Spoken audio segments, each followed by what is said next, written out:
এই আর সময় না, মুড়ি মাখা খাবো শেষ না, মারবো কিন্তু রাতিন।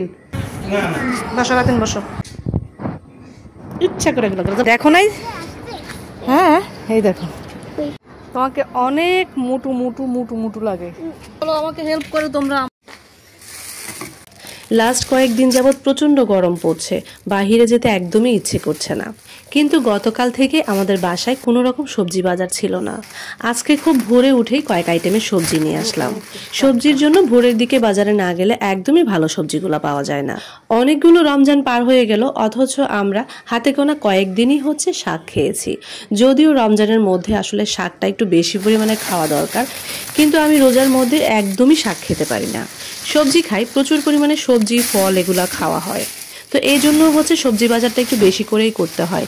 যেদিন আমাদের বাজার করা হয় সেই দিন এগুলো গুছাতে গুছাতে অনেক টাইম চলে যায়। তারপর দেখেন ভাইরাল সেই মধু তরমুজটাও কিনেছি। বুঝলাম না মানে এগুলাতে কি আসলে কোনো কিছু দেয়া থাকে নাকি অরিজিনালি মিষ্টি। নর্মালি দেখা যায় কি প্রত্যেক বছরই যখন তরমুজ কিনি আমরা, তো সাদা থাকে, পচা থাকে, নষ্ট থাকে, কিন্তু আজকে এতদিন থেকে তরমুজ কেনা হচ্ছে, মানে এই বছরে তরমুজ কিনতে যেয়ে দেখলাম প্রত্যেকটা তরমুজে লাল এবং হচ্ছে প্রচুর পরিমাণে মিষ্টি, অনেক মিষ্টি। আমার নর্মাল ফ্রিজে তরমুজটা রাখার জন্য একদমই জায়গা নেই, তাই আমি ডিপ ফ্রিজে রাখছি। পলিথিন করে রাখবো, কারণ ডিপ ফ্রিজে হচ্ছে অনেক মাছ মাংস অনেক কিছু থাকে, তো যেন গন্ধ না হয়ে যায় সেজন্য হচ্ছে আমি পলিতে করেই রাখবো। ডিপ ফ্রিজের অবস্থাও খুব খারাপ হয়ে আছে, একদম ডিপ ফ্রিজ ভর্তি জিনিসপত্র। আরেকটা জিনিস হচ্ছে সবকিছু বক্স বক্স করে রাখা হয়, তো এই জন্য হচ্ছে জায়গাটা একটু বেশি লাগে। আর বক্সে করে রাখলে ডিপের জিনিসপত্র খুব ভালো থাকে, একটা গন্ধ, ফ্রিজের কিন্তু একটা গন্ধ হয়, সেই গন্ধটা থাকে না। রান্নার জন্য মাছ মাংস আর ইফতারের জন্য হচ্ছে ছোলা আর ডাল বাটা রেখেছিলাম ডিপে, ওইটাও হচ্ছে একবারে বের করে নিচ্ছি। একটাতে আছে হচ্ছে ডাল, এই মাছটা হচ্ছে আজকে ঢেঁড়স দিয়ে রান্না করব।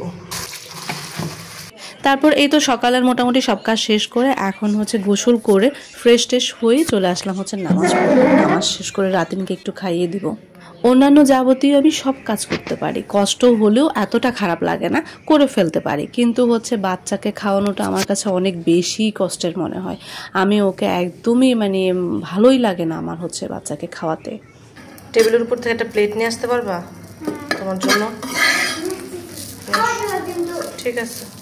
নামাজ শেষ করে খাবারটা গরম করে নিয়েছি, এখন একটা প্লেটে নিয়ে তারপর হচ্ছে রাতিনকে খাইয়ে দিব।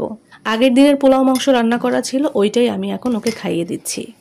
তারপর সব কাজ রান্নাবান্না শেষ করে আমি চুপ করে ছাদে এসে দেখছিলাম আমার বাচ্চা দুটো কি করে, ছাদে কি ধরনের খেলা খেলে। তারপর দেখলাম যে ওরা দুজন দাঁড়িয়ে দাঁড়িয়ে গল্প করছে। আর আমার একটু ভয় লাগে, কারণ হচ্ছে ইদানিং খুব বেশি ছাদে যেতে চায়, আর হচ্ছে মানে দুজন মিলে সারাদিন হচ্ছে ফিস ফিস ফিস ফিস করে গল্প করে। তো কি গল্প করে আসলে মেয়ে বাচ্চা আর বড় হচ্ছে, এখন আমাদের দেশের পরিস্থিতি খারাপ, সব কিছু মিলে একটু ভয়ে থাকি। তোমাকে অনেক মোটু মোটু মোটু মোটু লাগে। চলো আমাকে হেল্প করো তোমরা, আমার হচ্ছে কাপড়গুলো নাও। তারপর এই তো আমরা তিনজন মিলে ছাদে সবগুলো কাপড় তুললাম, তুলে হচ্ছে বাসায় চলে আসলাম। তারপর আমরা হুট করে প্ল্যান করেছি যে আজকে হচ্ছে আন্টির বাসায় ইফতার করব। খুব সাদামাটা ইফতার, কোনো ঝামেলা করিনি, হুট করে প্ল্যান করেছি যে আজকে আন্টির বাসায় ইফতার করব। সবাই মিলে খুব মজা করে ইফতার করেছি। আর আঙ্কেলের হাতের মুড়ি মাখা অনেক বেশি মজা হয়, আমরা আজকে অনেক মুড়ি মাখা খেয়েছি।